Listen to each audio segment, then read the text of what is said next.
We're going to begin today with a guided meditation that is a meditation for these times, meditating on the times of COVID-19 coronavirus.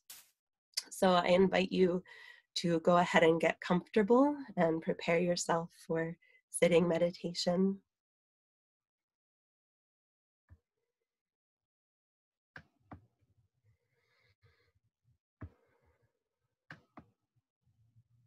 Take a few breaths and find ease in your sitting, just becoming aware that you are sitting.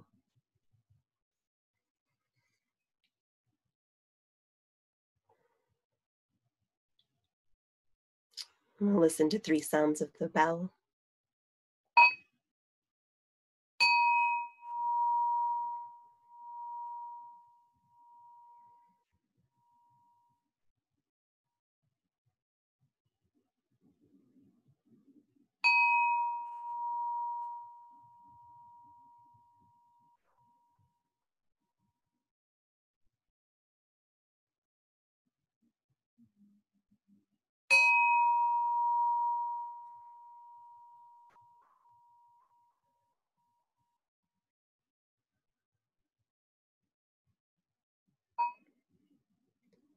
Breathing in, I am aware that I am breathing in. Breathing out, I am aware that I am breathing out. In, out.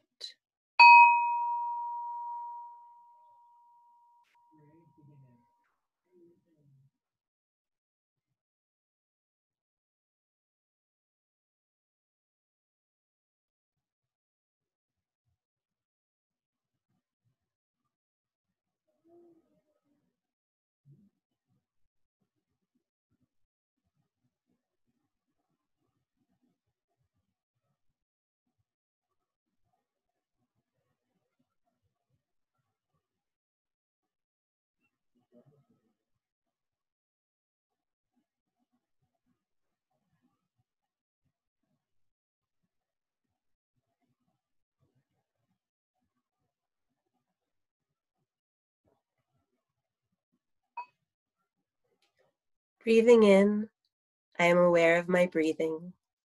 Breathing out, I am aware of the ease of my breathing. Breathing, ease.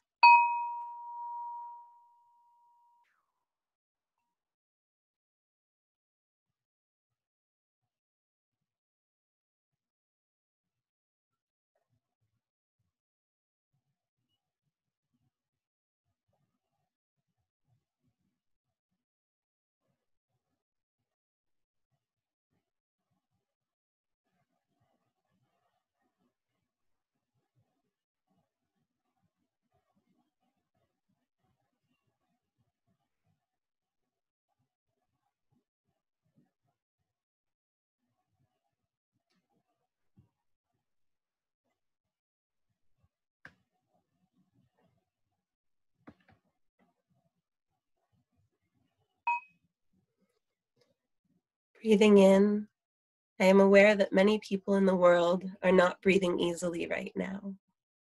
Breathing out, I send my love to those who are suffering, aware of the preciousness of this breath. Aware of suffering, sending love.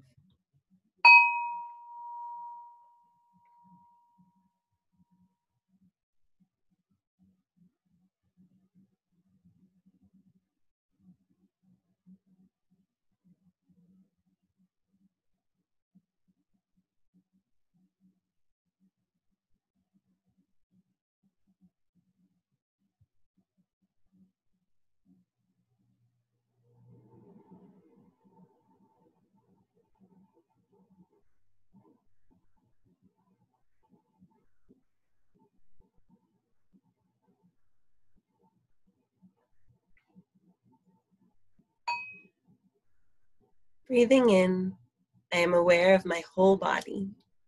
Breathing out, I am aware of the miracle that is my body and being alive in this moment. Body, miracle.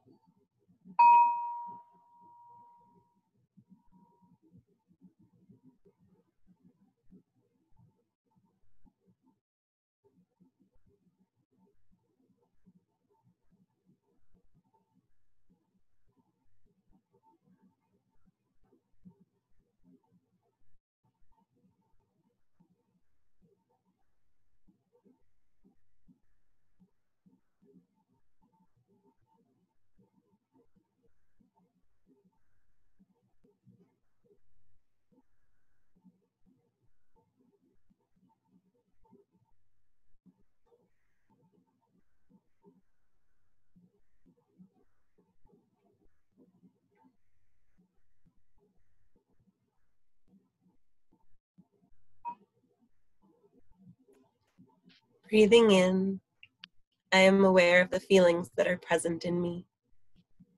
Breathing out, I offer calm, gentle kindness to my feelings. Aware of feelings, calming.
Breathing in, I am aware of uncertainty and any feelings that arise with uncertainty.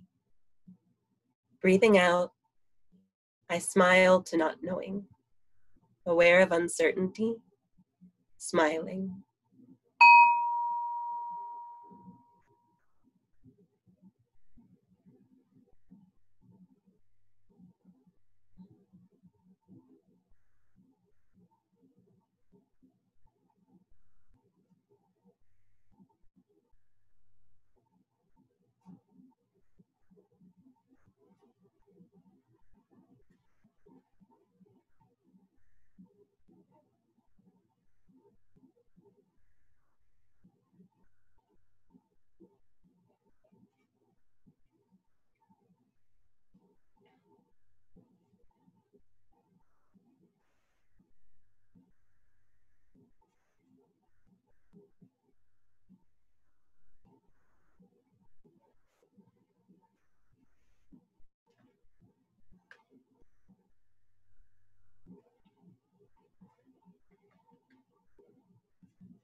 Breathing in, I come back to the present moment. Breathing out, I know I can take good care of this moment with my attention. Present moment, taking care.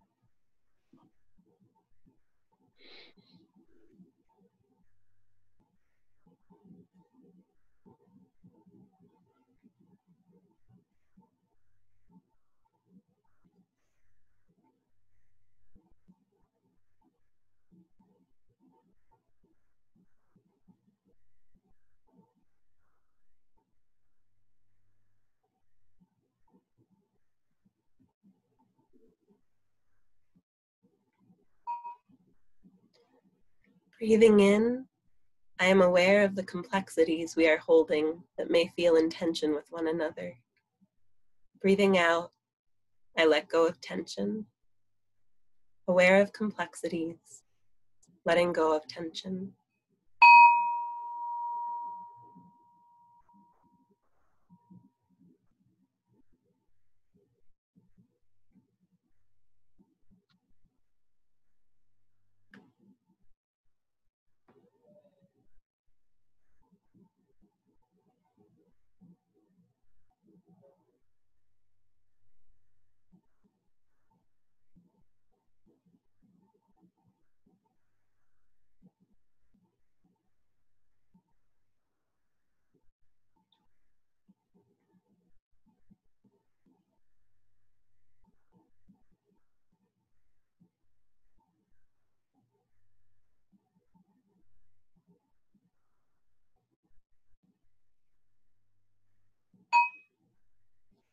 Breathing in, I am aware that we inter-are with all humans and the earth, plants, animals, land, minerals, microbes, viruses.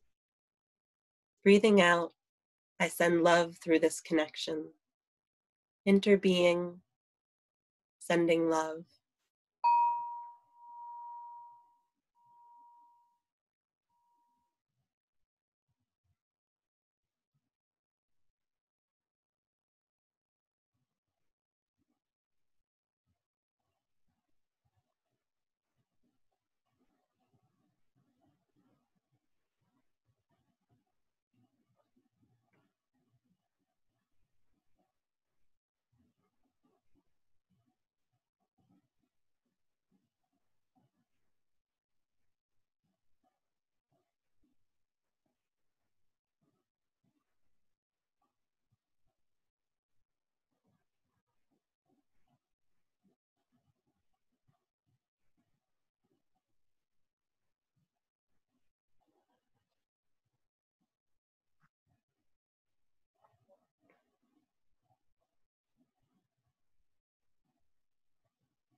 Breathing in, I am aware that this virus is a mindfulness bell, an invitation to wake up to the conditions of the present moment. Breathing out, I give all my attention to the present moment. Waking up, paying attention.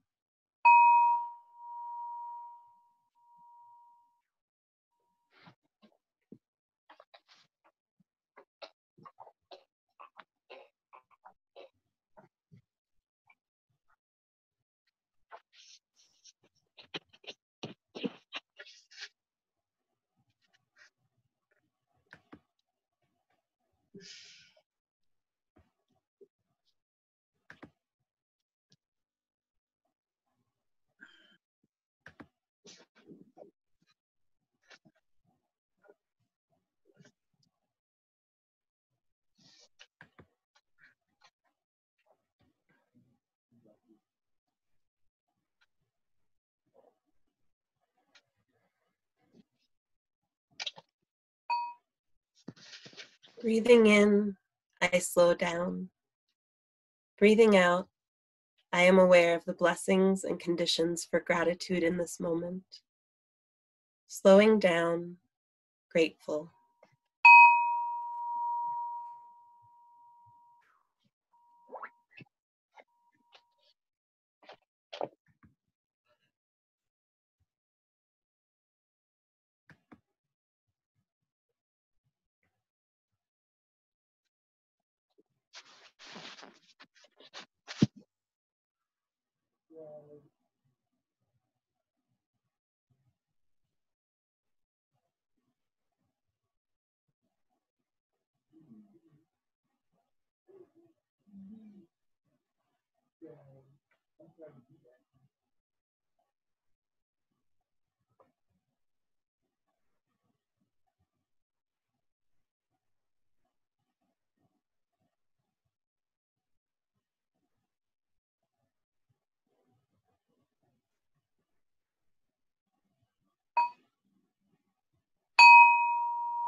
Thank you, dear friends, for your beautiful sitting. And now I will pass it to Sarah to do some sharing around practicing with the mud and lotuses of this time. Thank you.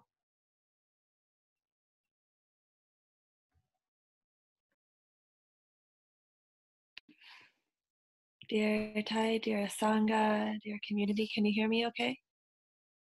Wonderful. I'm borrowing my neighbor's cabin calling from New Hampshire, the land of the Abenaki and the Pennacook. First, want to offer gratitude to my ancestors for all the decisions that led me to having a community of practice during such a weird and intense time. my ancestors from Europe and from China, and the spiritual teachers and the land ancestors here, and many beings that I don't even know.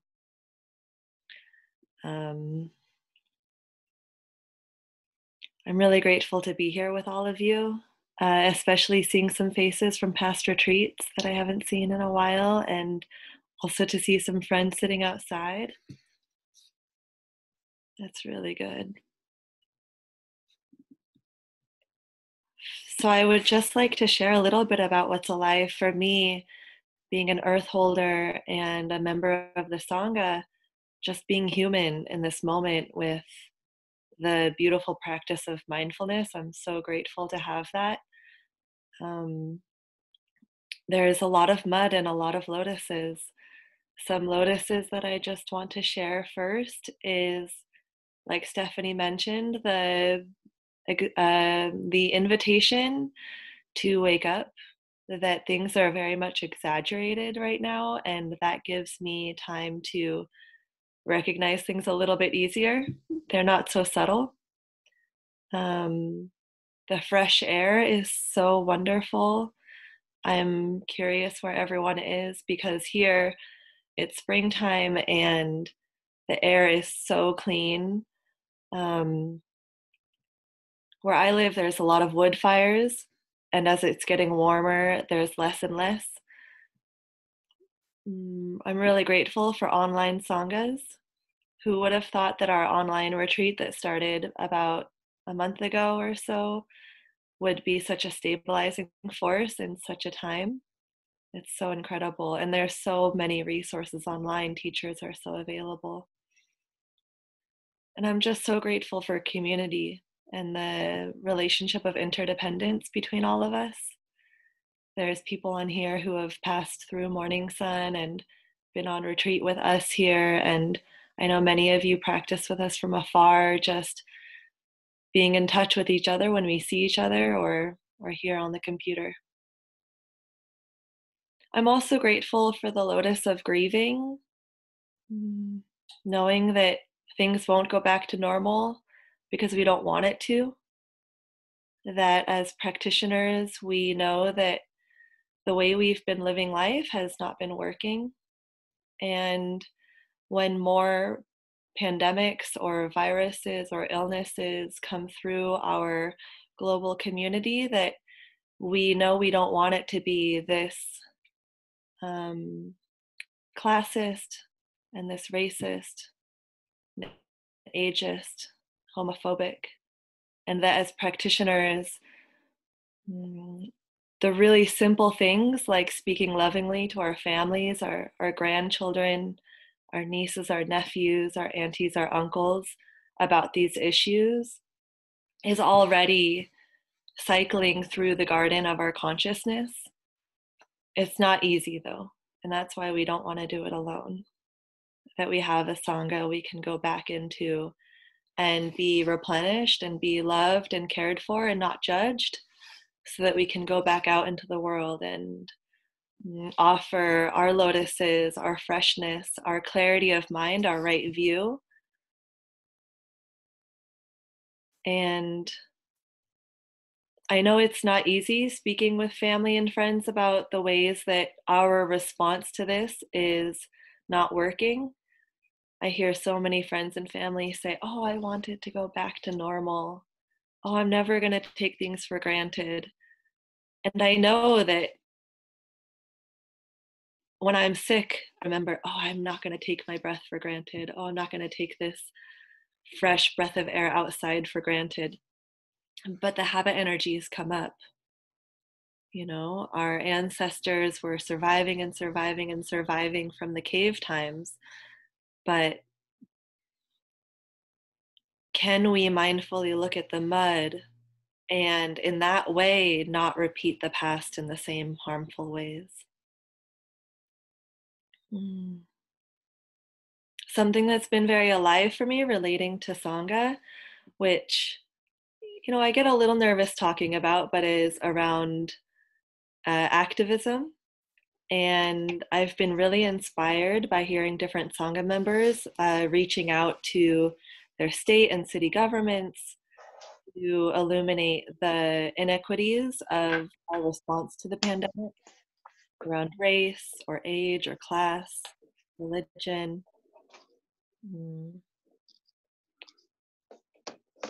I just ask our Sangha to see ourselves as activists, even if that's just pausing and listening to the sound of the bell and feeling our feelings. For me, having European ancestry, I know that it's very hard to feel my feelings when I'm reading about an injustice that's happening to someone outside of me that doesn't affect me. Because that's part of the system that's been keeping us apart. And so I often just put my hand on my heart or ask a friend, can we just name what's happening here and how uncomfortable it feels? Just having a lot of feelings, not trying to chase them away or push them down. And that's what I ask our Sangha here in Earthholder to do more of, is to really feel the feelings of the discomfort for 1 minute or one breath, 30 minutes, something very short.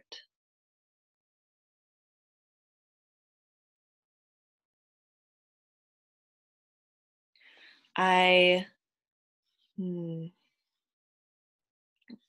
think that one mud that I've seen emerge in the Earthholder, in my perceptions, is that this is like a blessing in disguise. That the fresh air and the animals coming back into the cities means a lot of hope.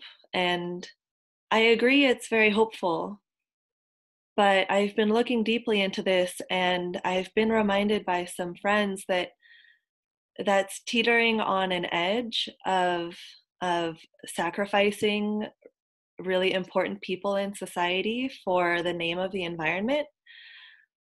And I know we don't want to be human centric, but I also don't want to be an eco-fascist and say, oh, like the most vulnerable can be sacrificed for this cause, and that will help us wake up. Because now, in my view, that's not necessary. Knowing that half of 1% of our population take up more and are responsible for more greenhouse gases than about 6 billion other citizens in this planet, that's something that we need to talk about more. That it's not really a human problem, it's maybe valuing corporations and capitalism and addiction capitalism and an ill society more than the scary change that would need to happen for us to be a little uncomfortable and to stand up a little bit with the communities that are most affected by this. I know that the economy affects the most vulnerable populations around the world, and that's why I really love the talks that other Sangha friends have given around listening, deeply listening to the communities that are affected, rather than imposing ideas or perceptions upon them. The last thing I would like to say is that I'm so grateful for Earthholder, the retreat, giving out lots of plant-based recipes. As a Chinese American, I used to love eating meat.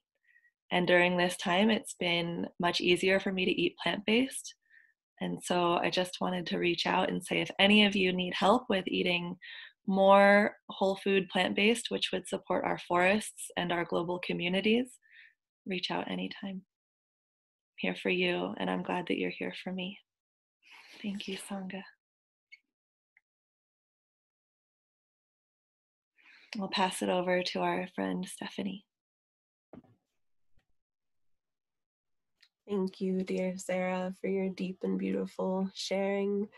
I'll just share a little bit before we go into Dharma sharing, because we want to make sure you have lots of time to share with one another today.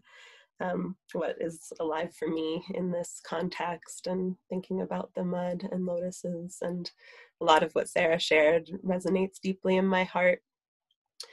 The question that we're kind of holding is, how do we practice with this? How do we practice in this moment? And that's a question maybe for you to take into your Dharma sharing groups.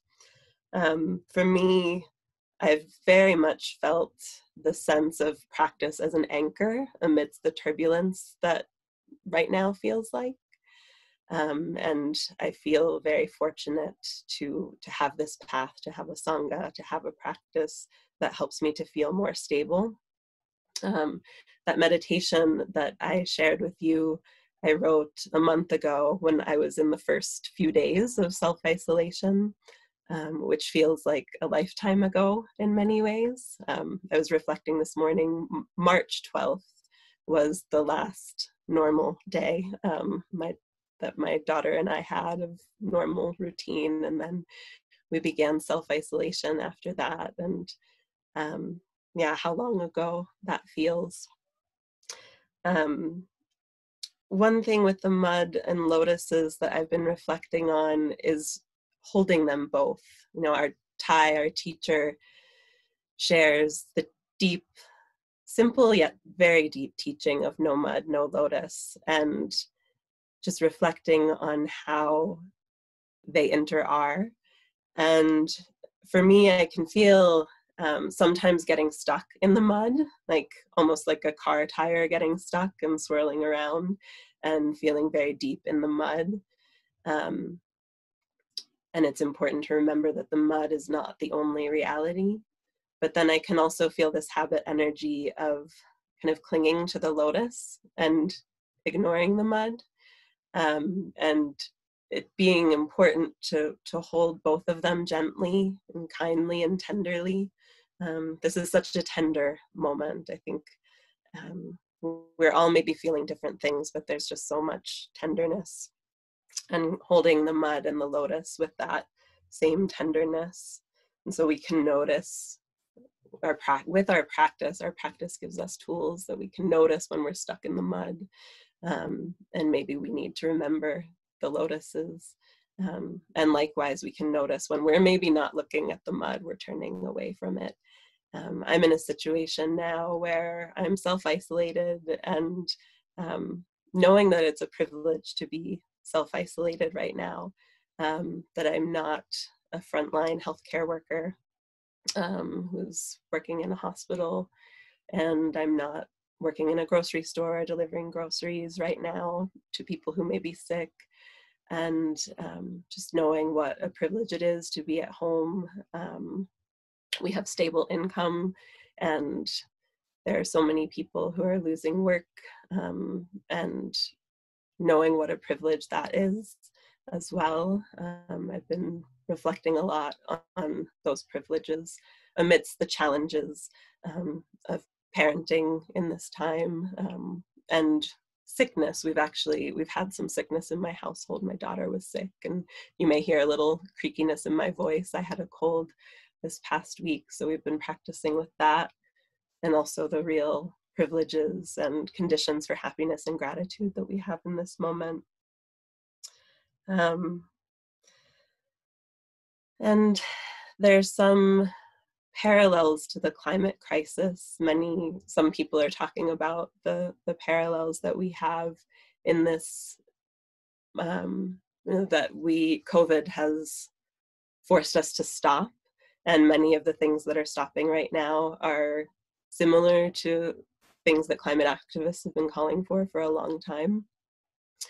But like Sarah was saying, we want to make sure that stopping, we can stop and also take care of the most vulnerable.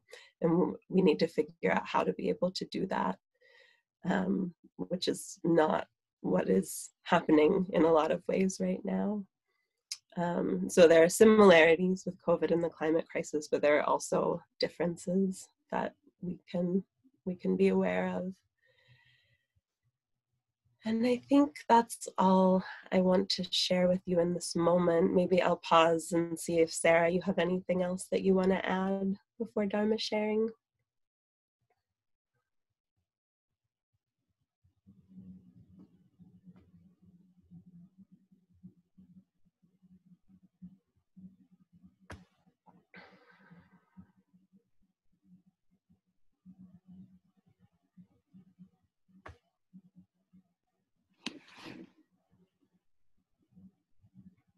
Thank you, Stephanie. I think the last thing I'll share is that I've just keep thinking of this interview of Jon Kabat-Zinn where he's talking about Thich Nhat Hanh, and the interviewer says, "What do you think is missing?" And Jon Kabat-Zinn says, one of the best things that Thai taught us about is community and spiritual friendship. And I'm a member of XR, Extinction Rebellion, and for me, I feel so much more around my people here in Plum Village simply because I'm not really into going out and yelling at people.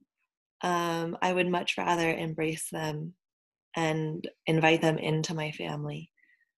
And so this question of how sanghas can be a source of mutual aid for ourselves, a space of rest and transformation, and then also a space of providing and offering and contributing to a global peace is very much alive for me.